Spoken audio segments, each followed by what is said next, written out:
योद्धा गरुड़।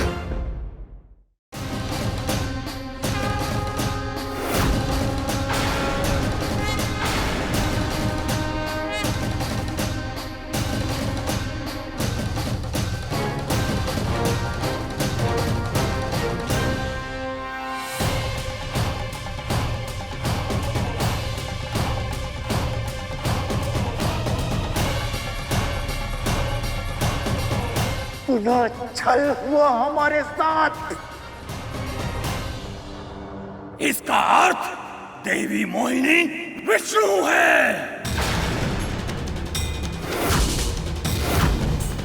तुमने दुष्टता की सारी सीमाएं पार कर दी हैं राहु, अब तुम्हें दंड मिलेगा।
शीश कटने के बाद भी इसके धड़ और शीश दोनों में प्राण है।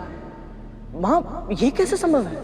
वो इसलिए कर क्योंकि अमृत के एक बूंद को उसने पी लिया है।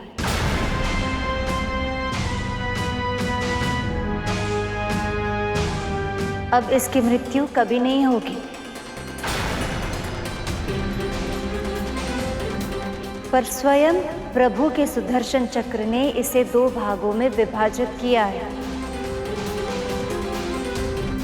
इसलिए अब पूरी सृष्टि में कोई भी कभी भी इसे जोड़ नहीं पाएगा। अब ये सदैव 2 भागों में विभाजित रहेगा। जिस प्रकार तूने स्वयं को 2 भागों में बांटकर मेरे साथ छल किया है, यदि फिर किसी के साथ ऐसा छल किया तो तू सदैव के लिए 2 भागों में बट जाएगा और फिर तेरे दोनों भाग कभी एक साथ नहीं हो पाएंगे। ये मेरा श्राप है। इसे चेतावनी दी थी मैंने। यदि इसने धर्म के पथ को चुन लिया होता तो आज ये स्थिति नहीं आती। मुझे तो प्रभु के क्रोध से भय लग रहा है।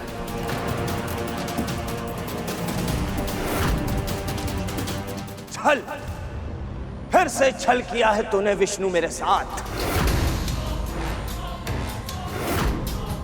मेरा शीश काटकर तूने यह सिद्ध कर दिया है कि हम असुरों के साथ तू कभी न्याय कर ही नहीं सकता।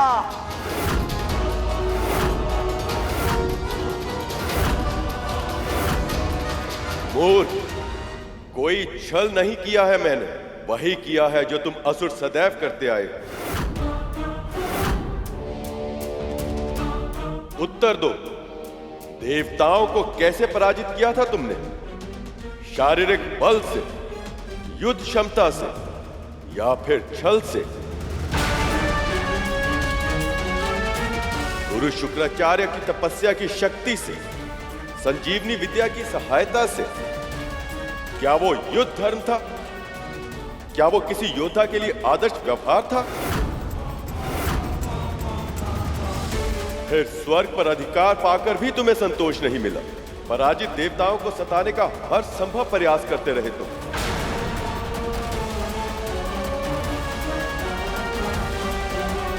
यहां तक कि अपनी मां समान देवी अदिति की तपस्या भंग करते समय उनके प्राण तक लेने का प्रयास किया। देवताओं की माता अदिति, ये भीषण तप अपने पुत्रों को स्वर्ग का सिंहासन पुनः दिलाने के लिए कर रही है, परंतु उन्हें ये स्मरण नहीं है कि हम उनका ये उद्देश्य कभी पूर्ण नहीं होने देंगे। ऐसे अधर्मियों का शासन स्वर्ग पर तो क्या, पूरे ब्रह्मांड में भी यदि कहीं होगा तो मैं उसका विरोध अवश्य करूंगा।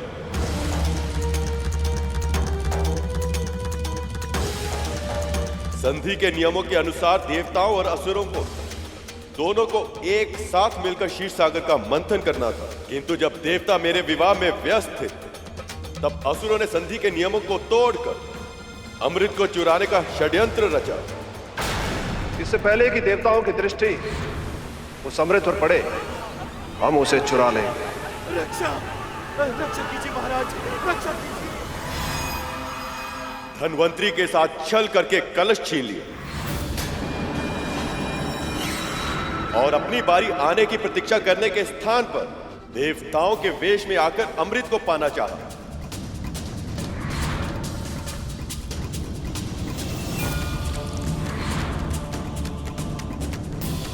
जो स्वयं छल पर छल करता आया हो, उसे दूसरों के कार्यों पर आपत्ति उठाने का कोई अधिकार नहीं। अमृत का मर्म जाने बिना ही तुम सब अमर होना चाहते हो, पर केवल तन के जीवित रहने को अमरता नहीं कहते। सच्चे अर्थों में केवल वही प्राणी अमर होता है जो तन के ना रहने पर केवल अपने कर्मों के कारण अन्य प्राणियों के हृदय और मस्तिष्क में सदा सदा के लिए जीवित रहे।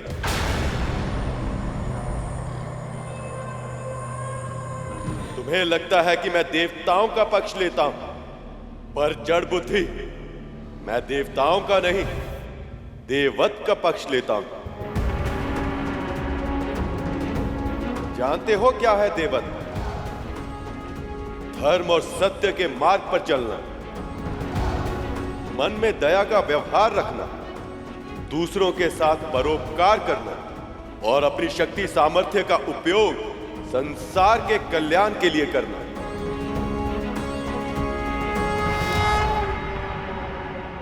यदि तुम सबने ये किया होता तो मैं आज तुम्हारा पक्ष भी अवश्य लेता, पर अब तुम्हारा मुख राहु और धड़ केतु बनकर अनंत काल तक विचरण करता रहेगा।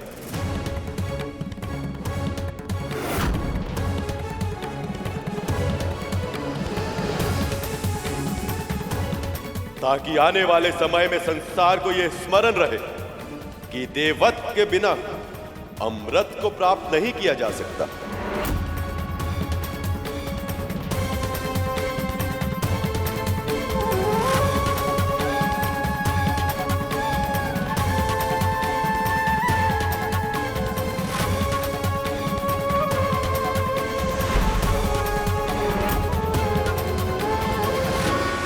संभालिए देवराज,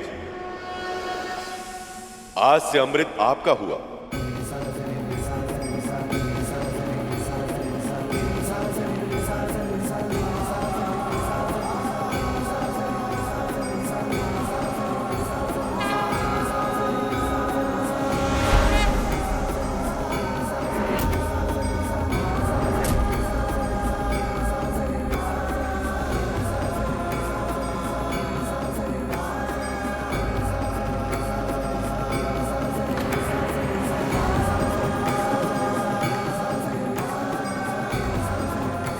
हे नारायण, आपने मेरे पुत्रों को अपना आशीर्वाद दिया, उनकी रक्षा की और उन्हें सामर्थ्यवान भी बना दिया, उन्हें अमर बना दिया आपने। आपका बहुत बहुत आभार प्रभु। मेरी अनुपस्थिति का अनुचित लाभ उठाए देवताओं ने और नारायण ने भी इनका साथ दिया, पर मैं इतनी सरलता से पराजय स्वीकार नहीं करूंगा।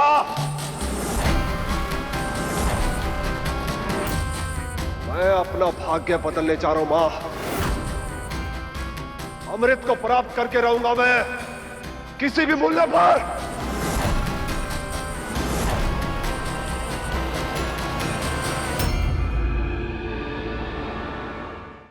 जिस क्षण की कल्पना खुली आंखों से स्वप्न देखने पर विवश कर देती थी, आज वो क्षण सत्य हो गया है।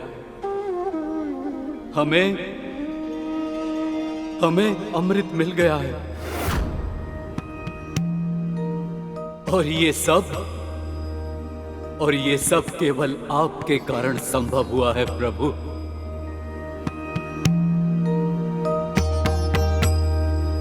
मंथन को सुनिश्चित करने के लिए आपने कच्छप का अवतार लिया।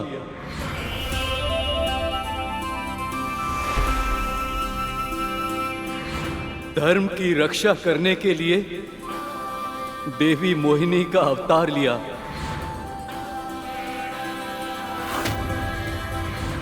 और स्वयं इस कलश की रक्षा की।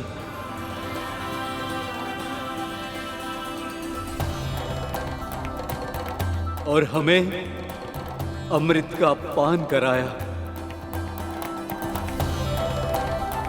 आप धन्य हैं नारायण, आपका कोटि कोटि आभार।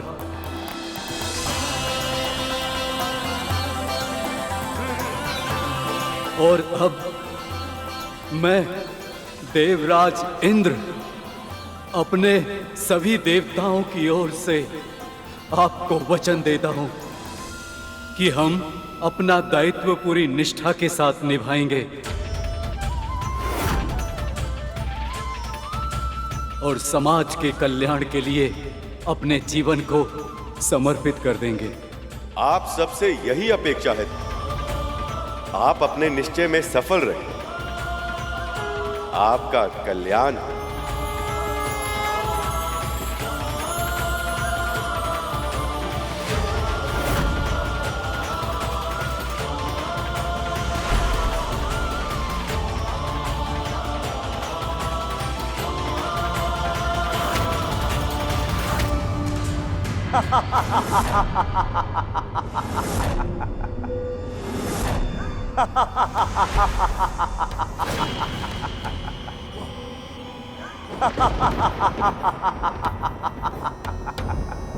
तुम्हें क्या लगा तुम विजयी हो गए हो?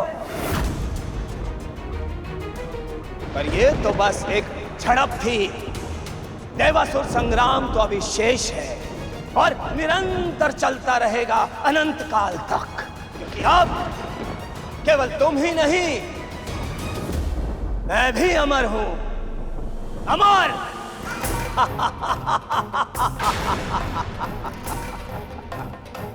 अब मैं तुम सबको सदैव ही भयभीत करता रहूंगा।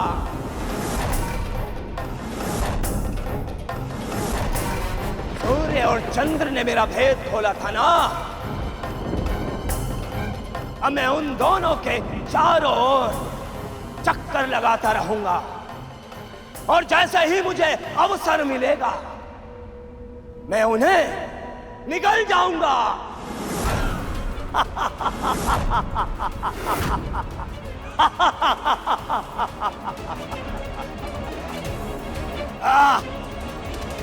कितना दुष्ट है ये राहु। स्वयं परमपिता श्री नारायण से दंड मिला, फिर भी अपने कर्मों को सुधारने का विचार तक नहीं आया इसके मन में।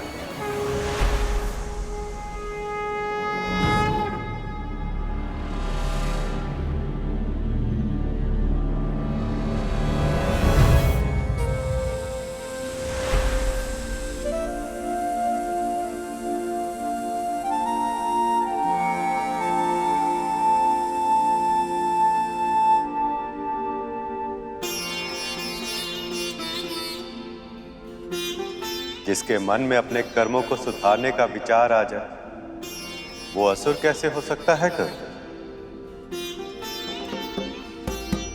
प्रभु, आपका ये मोहिनी अवतार अपने उद्देश्य में सफल रहा। बहुत बहुत बधाई हो प्रभु।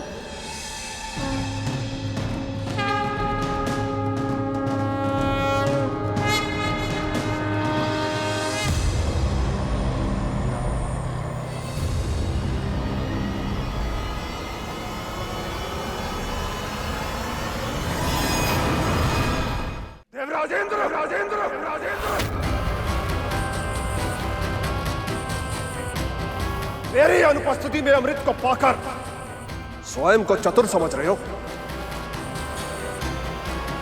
साहस है तो मुझसे युद्ध करो।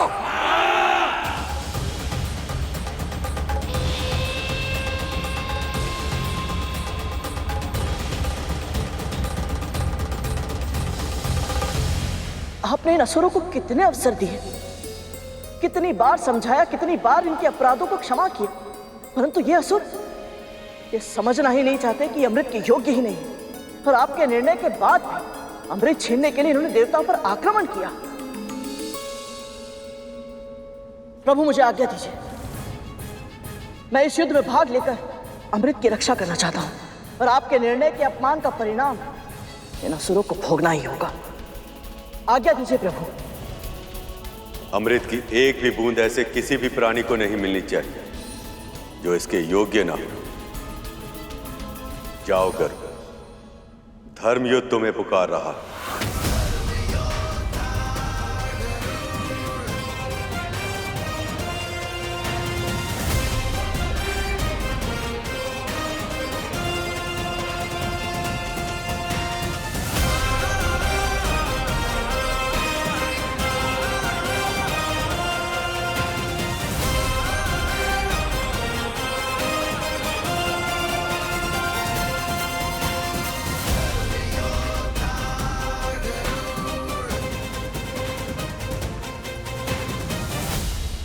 असुरों, तन से रक्त की अंतिम बूंद तक क्यों न बह जाए, हमें ये चक्रव्यूह तोड़ना ही होगा। अमृत को किसी भी मूल्य पर पाने का प्रयास करो। आसुरी शक्ति की, आसुरी शक्ति की। प्राणों की परवाह नहीं है देवताओं, अब हम अमृत पी चुके हैं। अब इसकी रक्षा करना हमारा कर्तव्य है, चाहे जो हो जाए। ये सुरक्षा कवच टूटना नहीं चाहिए। आक्रमण!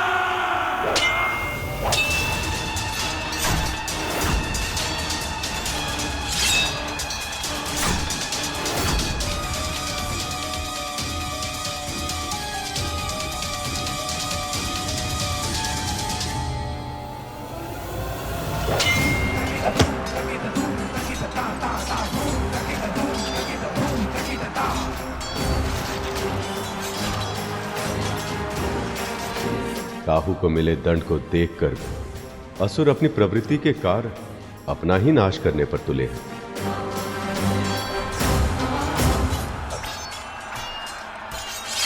जयंत, मेरे पुत्र,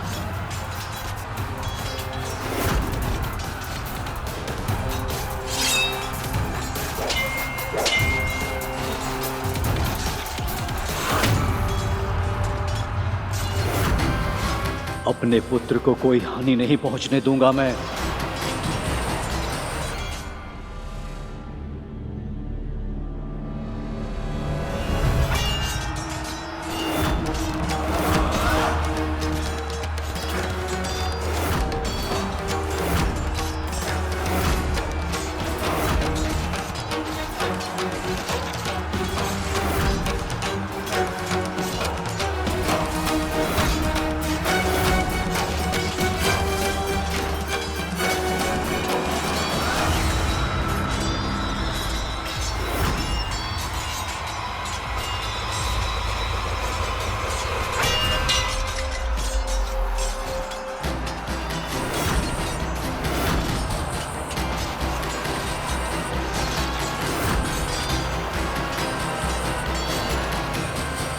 इंद्रपुत्र जयंत अभी भी बालक है प्रभु।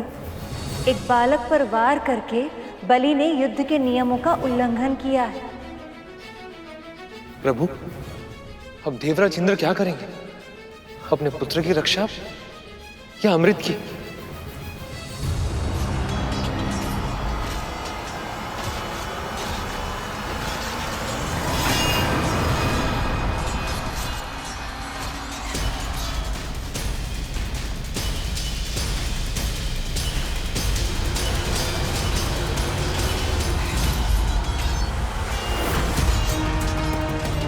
अमृत को इंद्र के साथ से छुड़ाना होगा।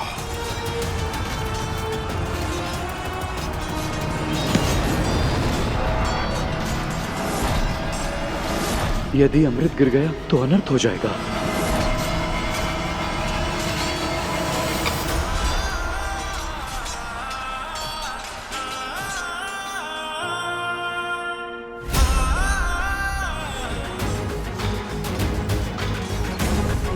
ये ले जैन, अमृत और अपनी रक्षा करो।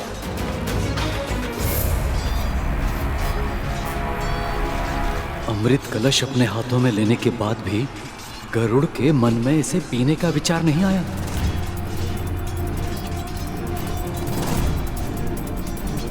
जाओ यहां से शीघ्र। गरुड़, जयंत के साथ जाओ और अमृत को स्वर्ग तक पहुंचाने में उसकी सहायता करो। जाओ। देवराज, आप सच में चाहते हैं कि मैं अमृत लेकर जयंत के साथ जाऊं? हाँ गरुड़, जयंत अभी छोटा है और उसे तुम्हारी सहायता की आवश्यकता होगी और मुझे तुम पर पूरा विश्वास है। अब परीक्षा होगी गरुड़ के व्यक्तित्व की। क्या इस विश्वास का सम्मान कर पाएगा या अमृत के लालच में अमृत का पान कर लेगा? अब शीघ्रता करो और जाओ यहाँ से, जाओ। जो आ गया, चलो जयंत।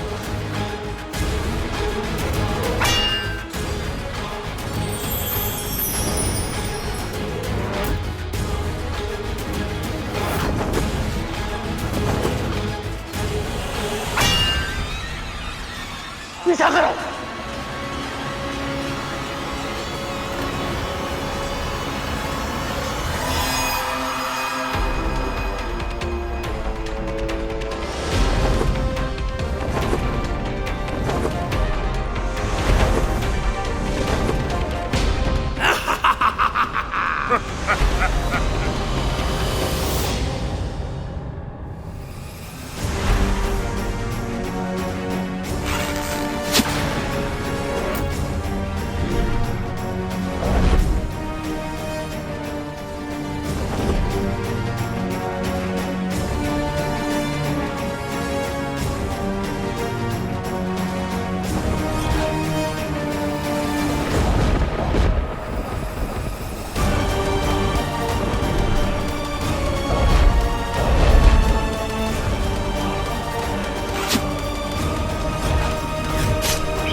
प्रभु, अमृत की 4 बूंदें गिर गई।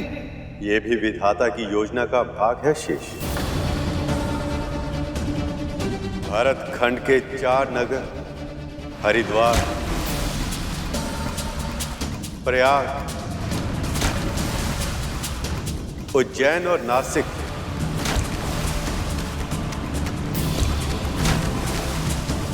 ये वो 4 स्थान होंगे जहां हर 12 वर्षों में महाकुंभ और 3 वर्षों में कुंभ का आयोजन होगा। उस समय जो व्यक्ति भी इन स्थानों पर नदी में स्नान करेगा उसे अमृत प्राप्त होने के समान फल मिलेगा।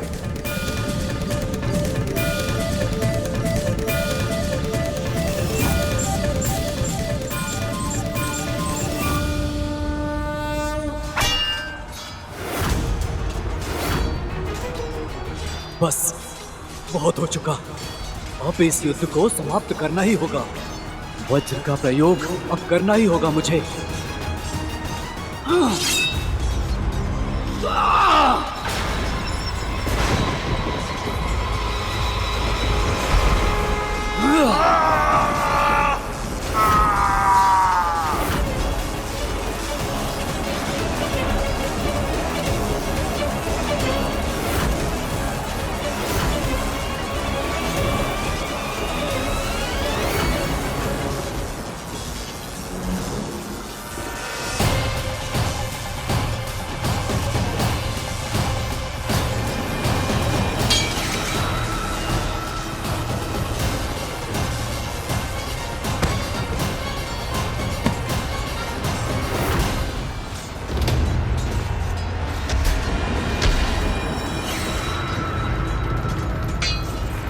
महाराज,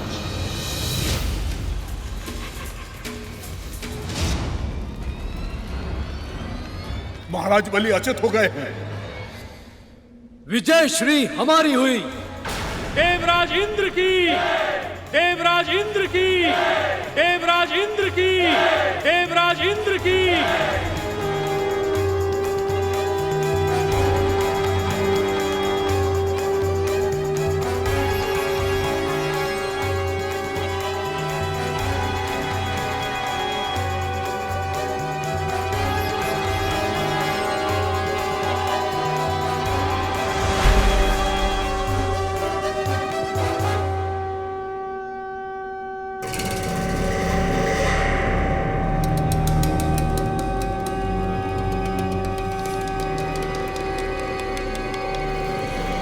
ये देवराज इंद्र का शंखनाद है। तो क्या असुर सम्राट बलि पराजित हुए? अवश्य ही देवता जीत चुके हैं। उसके बिना ये विजय शंखनाद बजाना असंभव है। तो अब क्या करें हम?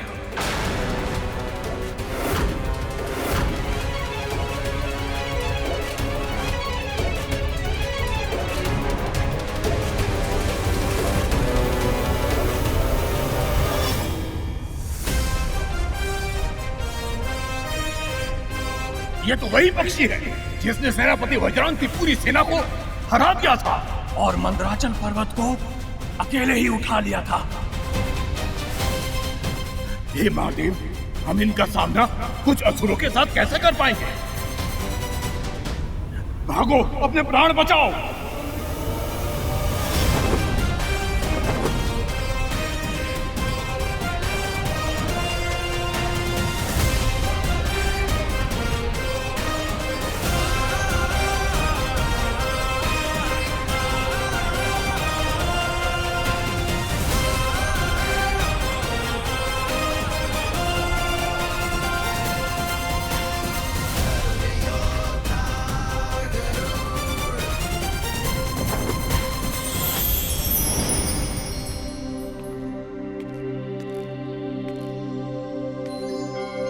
मुझे और अमृत को यहाँ तक सुरक्षित पहुँचाने के लिए आपका आभार गरुड़। आभार की आवश्यकता नहीं है जैन, ये तो मेरा कर्तव्य था। चलिए इसे सुरक्षित भीतर रख देते हैं। नहीं जैन, स्वर्ग में प्रवेश करने का अधिकार अब तक मैंने अर्जित नहीं किया है। मेरा कर्तव्य तो बस तुम्हें और अमृत को यहाँ सुरक्षित पहुँचाना था, तो मुझे लौटना होगा। सचमुच आपकी कर्तव्य निष्ठा अद्भुत है गरुड़।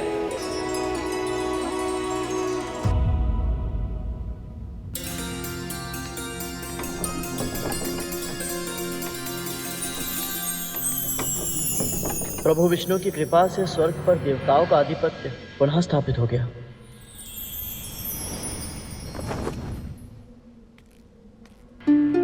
इस अमृत को किसी सुरक्षित स्थान पर रखना होगा।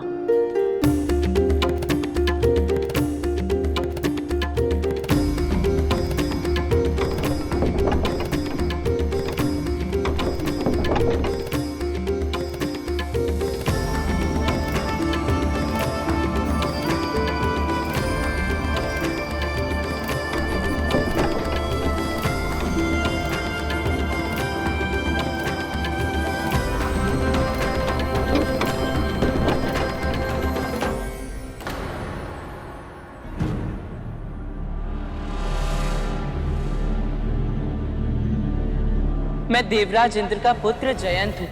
अमृत को सुरक्षित रखने आया हूँ। कृपया मुझे अंदर प्रवेश करने की अनुमति दें।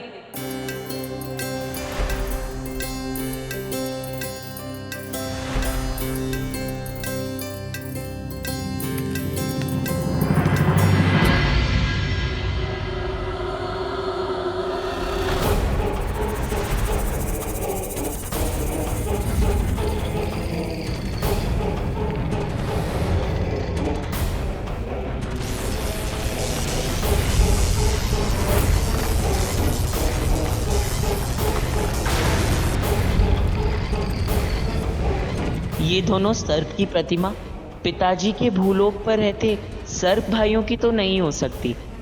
अवश्य इन्हें स्वर्लोक की सुरक्षा के लिए बनाया गया है।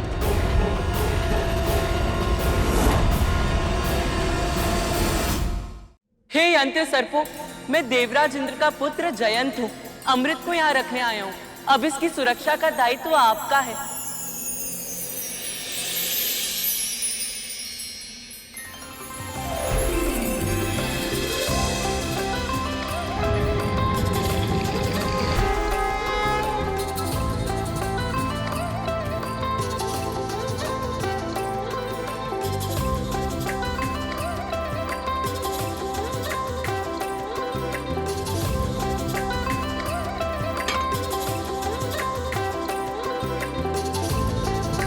अब अमृत सुरक्षित हुआ।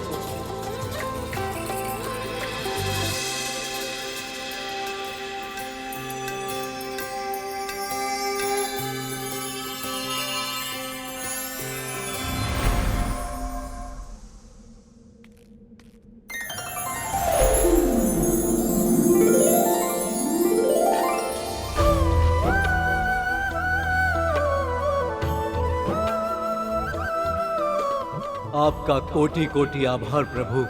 श्रीहीन, भाग्यहीन, परम दुख की अवस्था में हम देवता व्याकुल थे और ऐसी स्थिति में आपने हमारी पुकार सुनी।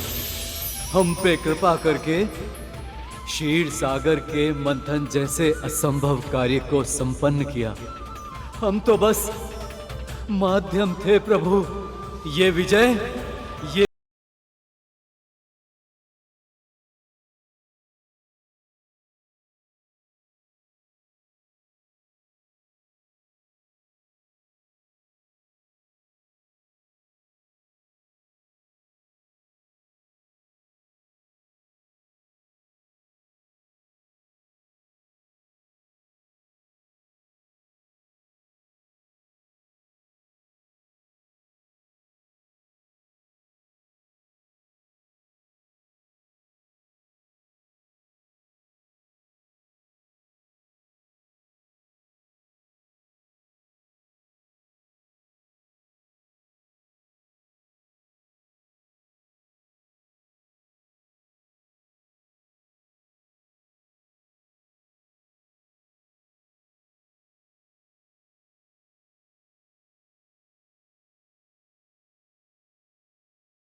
गणेश, नारद, सखा, ब्रह्मदेव, गुरु बृहस्पति और आप सभी देवी देवताओं को मेरा बहुत बहुत आभार।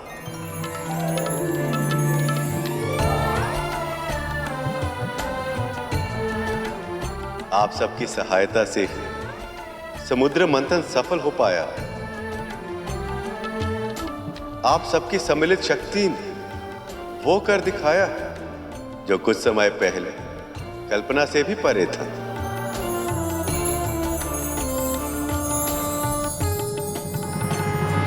सत्य कहा था माँ ने, ये सब किसी स्वप्न जैसा ही तो है। इतने समय तक वैकुंठ में रहने के बाद यहाँ से लौटने का तनिक भी मन नहीं कर रहा, परंतु माँ को अकेले भी तो नहीं छोड़ सकता।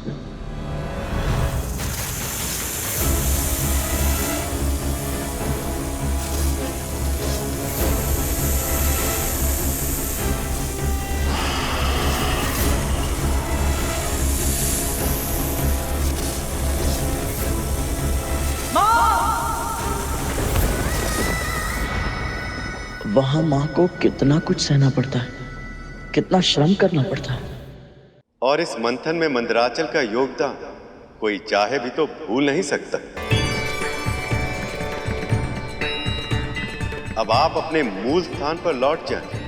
मैं आपको यह आशीर्वाद देता हूं कि आपकी सतह पर सदैव दुर्लभ से दुर्लभ जड़ी बूटियां और औषधीय पौधे उगते रहेंगे, जो अनंत काल तक मानव जाति की सेवा करेंगे। और उसके कारण कोई भी पृथ्वीवासी आपको कभी भूल नहीं पाएगा। अनंत काल तक यश और सम्मान के पात्र होंगे आप।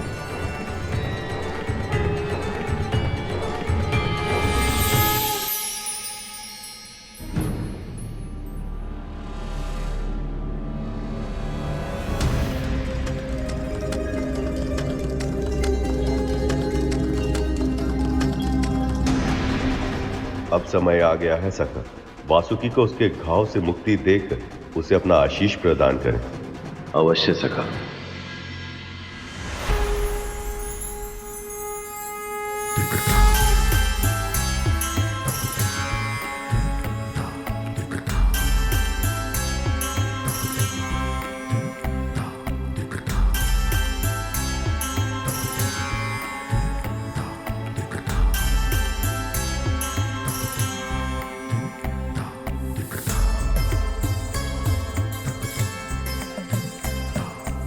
हे नीलकंठ महादेव, अपने चरण में मुझे शरण देकर मुझ पर दया करें।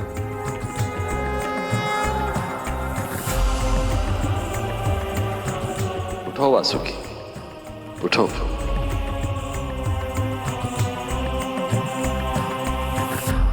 इस मंथन में अतुलनीय योगदान देकर तुमने मुझे अत्यंत प्रसन्न किया है वासुकी।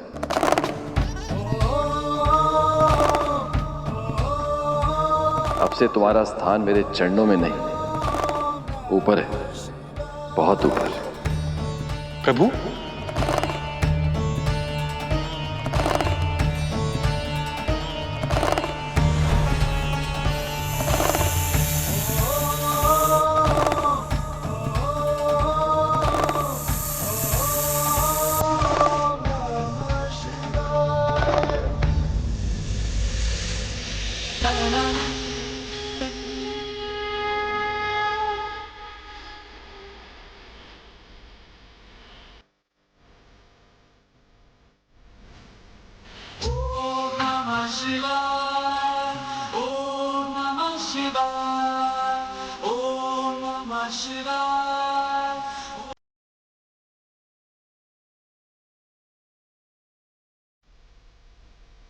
अब ते वासुकी सदैव मेरे कंठ पर वास करेगा। जो प्राणी श्रावण माह में नागों की पूजा करेगा उसे मेरा विशेष आशीर्वाद प्राप्त होगा।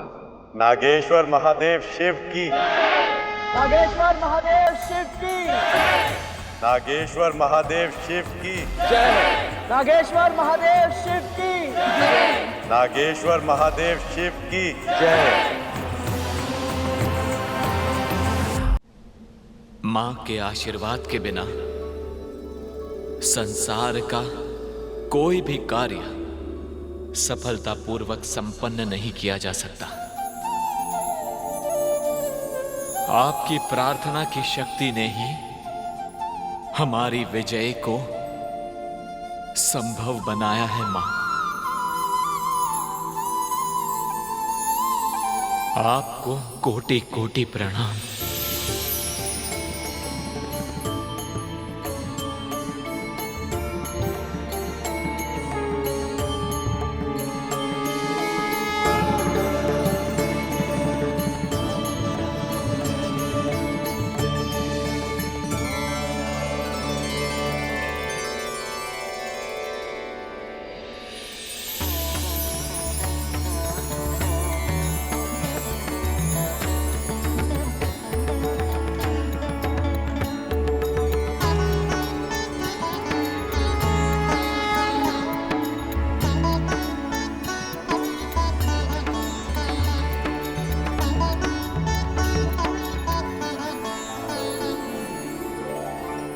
देवराज, स्वर्ग का सिंहासन आपकी प्रतीक्षा कर रहा है।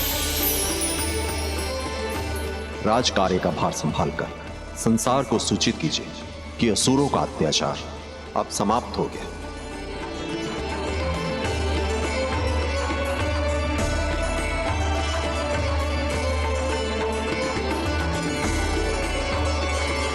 हे परम पिता, परम प्रभु नारायण, आपकी कृपा के कारण ही आज हम सब इस शुभ क्षण के साक्षी बन पाए हैं। मैं देवराज इंद्र सभी देवताओं की ओर से आपको वचन देता हूं कि हम अपनी शक्ति का उपयोग सदा सर्वदा धर्म की रक्षा करने के लिए ही करेंगे।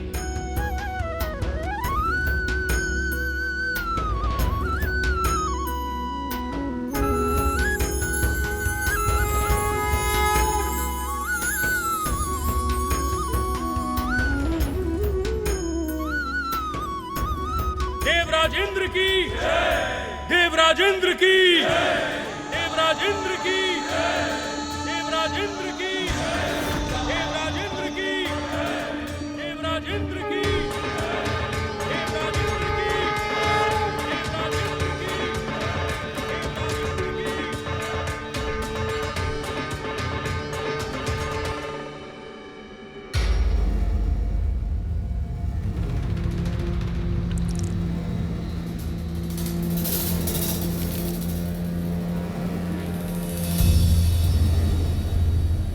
बलि,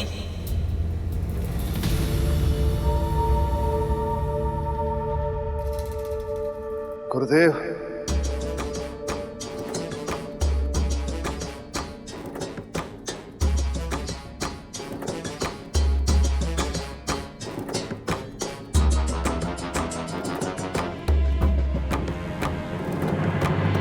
मैं तो आपसे क्षमा मांगने के योग्य भी नहीं रहा गुरुदेव।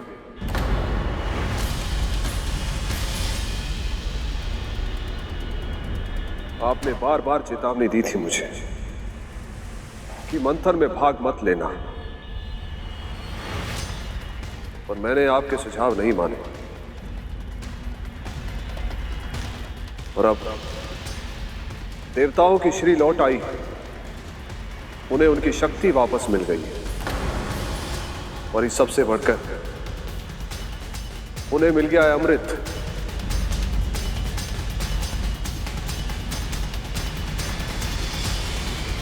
मां, मैं आपका स्वप्न पूरा नहीं कर पाया। स्वर्ग का राज सिंहासन भी गंवा दिया मैंने, और इस सब में देवताओं के छल बल से अधिक योगदान मेरी मूर्खता का है। पुत्र,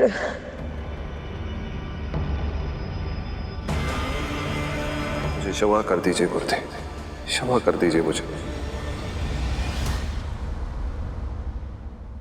पराजय और प्रयास एक ही सिक्के के दो पहलू हैं महाराज। जिस व्यक्ति के अंदर प्रयास जीवित है, उसके लिए कोई भी पराजय अंतिम नहीं। यदि आप अब भी मेरी बातों को ध्यान से सुनें, मेरे सुझावों का पालन करें और मन, कर्म, वचन से अपने लक्ष्य के प्रति पूर्ण समर्पण रखें, तो मैं विजय श्री को फिर से आपका वरण करने के लिए विवश कर सकता हूं।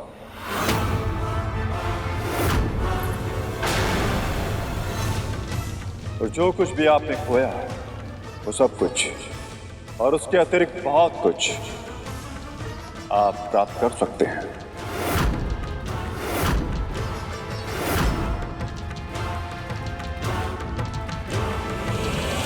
मैंने जो भूल की है उसे मैं फिर नहीं दोहराऊंगा गुरुदेव।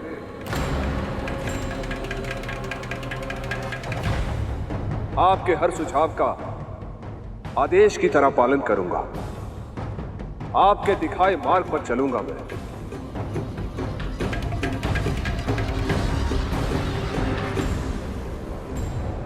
असुरों को उनका अधिकार दिलवा कर रहूंगा मैं। महाराज बलि की, महाराज बलि की, महाराज बलि की, महाराज बलि की। प्रभु, मां, न जाने मेरे मन में भावनाओं का ज्वार उमड़ रहा है। एक ओर तो मैं बहुत प्रसन्न हूं कि हमारा उद्देश्य सफल हुआ, परंतु दूसरी ओर मैं दुखी भी हूं कि अब हमारा कार्य समाप्त हो गया।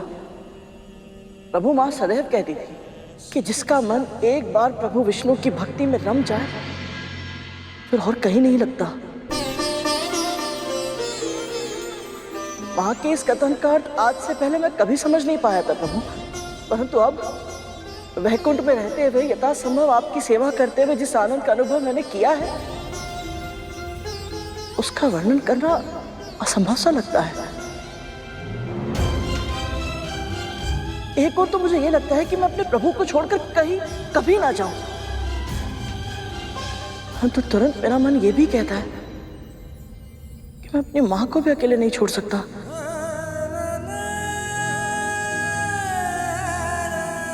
और विशेष रूप से तब जब बड़ी मां के कारण प्रतिदिन प्रतिक्षण वो यातना और अपमान का जीवन जीने के लिए विवश है। भावनाओं का ज्वार केवल तुम्हारी नहीं, मेरे मन में भी उठ रहा है गुरु। जानती हूं तुम्हें अपनी मां के पास जाना आवश्यक है, किंतु तुम्हें यहां से भेजने का मेरा तनिक भी मन नहीं है।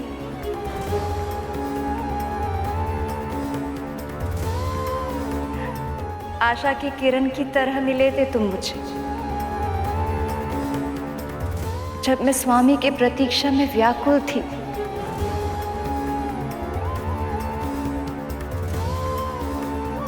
तब मेरी आशा को सत्य में बदलने में तुमने तनिक भी कमी नहीं की थी।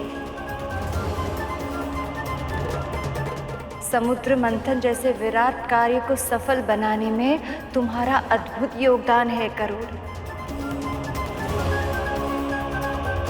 देवी लक्ष्मी सत्य कह रही हैं गरुड़, पर स्मरण रहे जीवन में कभी कुछ भी स्थायी नहीं होता। आज देवी विंता को तुम्हारी आवश्यकता है, इसलिए तुम वैकुंठ और हमें छोड़कर जा रहे हो, पर शीघ्र ही हम फिर मिलेंगे।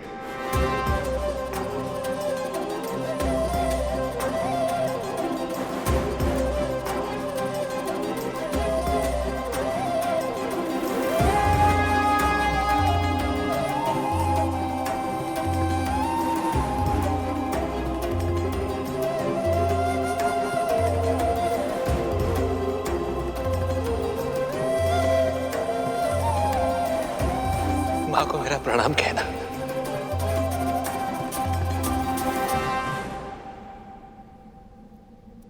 आज्ञा दीजिए प्रभु। मां,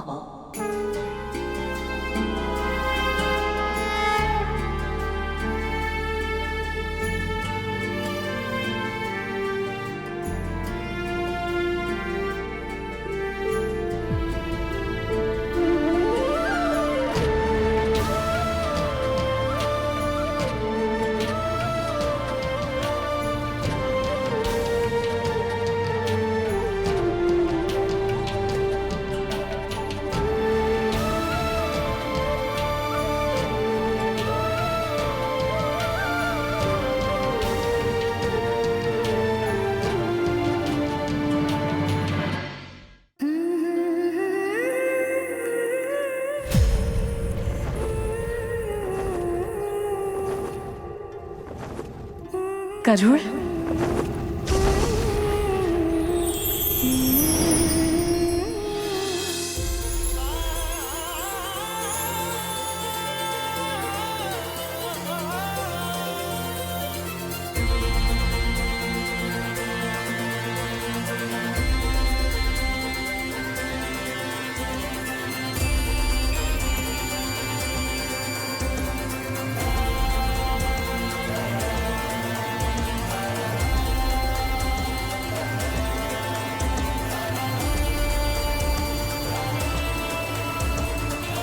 मां, क्या हुआ? अभी कुछ ही समय पहले तुझसे मिलकर आ रही हूँ, फिर भी ऐसा लग रहा है जाने कब से नहीं देखा तुझे। मैं भी बिल्कुल ऐसा ही अनुभव कर रहा हूँ माँ। आपके आंचल की छाव में जो सुख है वो और कहीं नहीं है। बस कर, अब अधिक बातें मत बना। तुझे देखकर ही पता चल रहा है तू यहाँ आ तो गया है, पर अपने मन का एक भाग वैकुंठ में ही छोड़कर आया है। सच बता, वहां की स्मृति सता रही है ना तुझे? आपको सब कुछ पहले से कैसे पता चल जाता है माँ? केवल मुझे ही नहीं, इस संसार की हर माँ को अपनी संतान की मन की दशा पहले ही पता चल जाती है।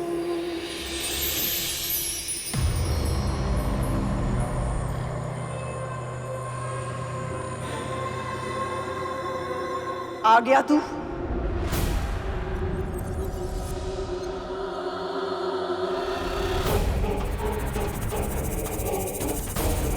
प्रणाम महारानी। कहाँ है?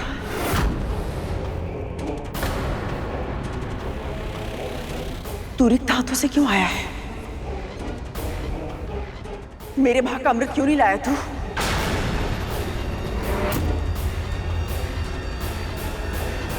तेरी समक्ष देवताओं ने वचन किया था ना, यदि वासुकी ने अमृत मंथन में सहायता की तो मेरे पुत्रों के भाग का अमृत उन्हें अवश्य मिलेगा। तो फिर अमृत कहाँ है?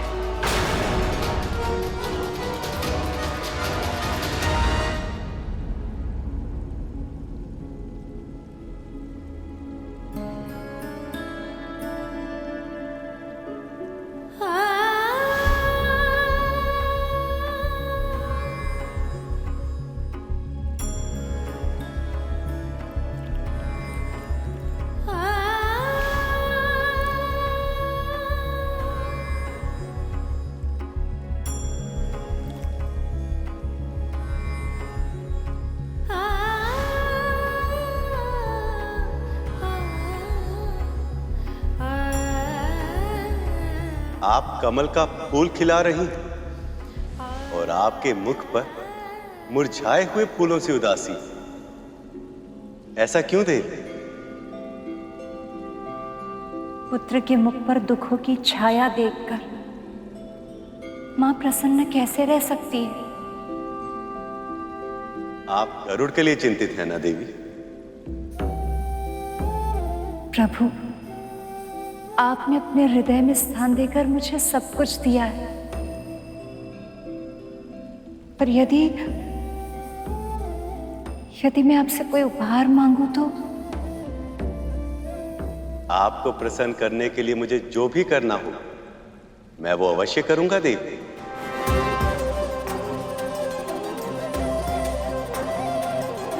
प्रभु, मैं विंता और करुण को दुख में नहीं देख सकती। आप कुछ कीजिए ना, उन्हें दासत्व से मुक्त करने के लिए उनकी सहायता कीजिए ना प्रभु।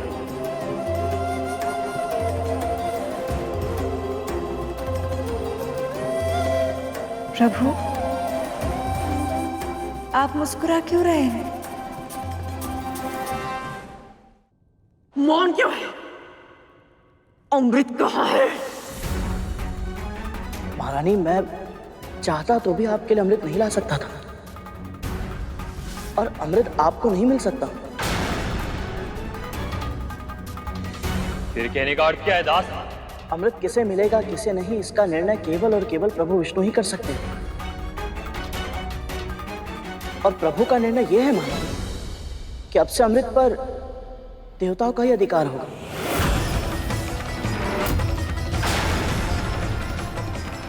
यहां तक कि असुरों को भी अमृत नहीं मिला है। ये कैसे संभव है? जब वासुकी को लेके जाना था तब देवताओं और असुरों दोनों ने सहमति दी थी कि मेरे पुत्रों में भी अमृत बांटा जाएगा। परंतु जो वस्तु उनकी थी ही नहीं, उसके लिए सहमति देने का अधिकार भी नहीं था उनके पास।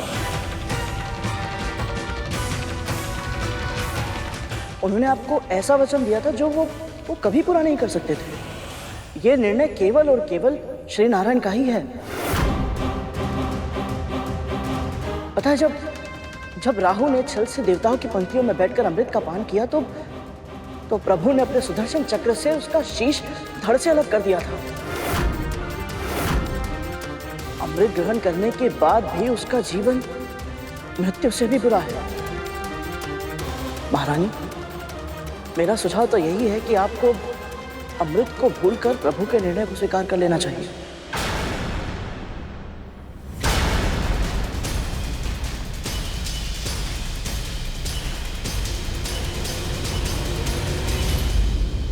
ये तो होना ही है देवी, पर गरुड़ के जीवन का उद्देश्य केवल दास्ता से मुक्ति पाना नहीं, उसके लिए एक बहुत बड़ा लक्ष्य निर्धारित किया है मैंने। कैसा लक्ष्य प्रभु? इंद्र से सहस्त्र गुना अधिक बलवान होने का वरदान गरुड़ को एक विशेष कारण से मिला, क्योंकि आने वाले समय में उसे मेरा वाहन बनना, क्योंकि आने वाले समय में उसे मेरा वाहन बनना, क्योंकि आने वाले समय में उसे मेरा वाहन बनना, क्योंकि आने वाले समय में उसे मेरा वाहन बनना। सत्य प्रभु, इससे उत्तम और क्या हो सकता है? गरुड़ तन से बलवान, मन से सात्विक, वो साहसी है, धैर्यशील है और अपने दायित्वों को वो अच्छे से निभाना जानता है। पर उसका सबसे विशेष गुण उसके संस्कार हैं देवी। अमृत का कलश उसके हाथों में था, किंतु तब एक बूंद पीने तक का विचार उसके मन में नहीं आया।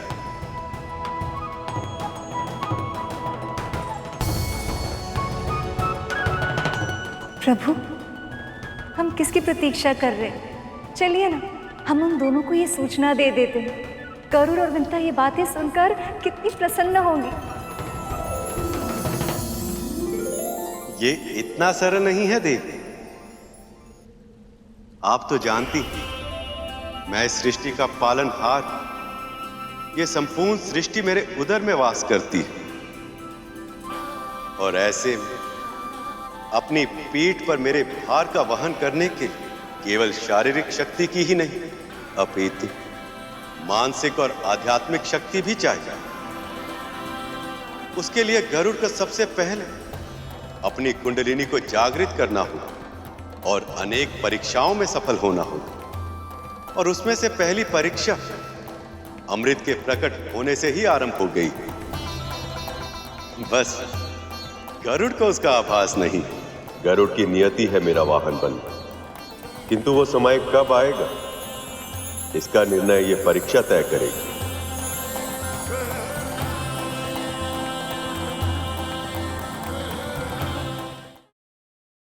पक्षीराज गरुड़ के साहस भरे कारनामे देखने के लिए चैनल को सब्सक्राइब करें और साथ ही बेल आइकॉन दबाना न भूलें।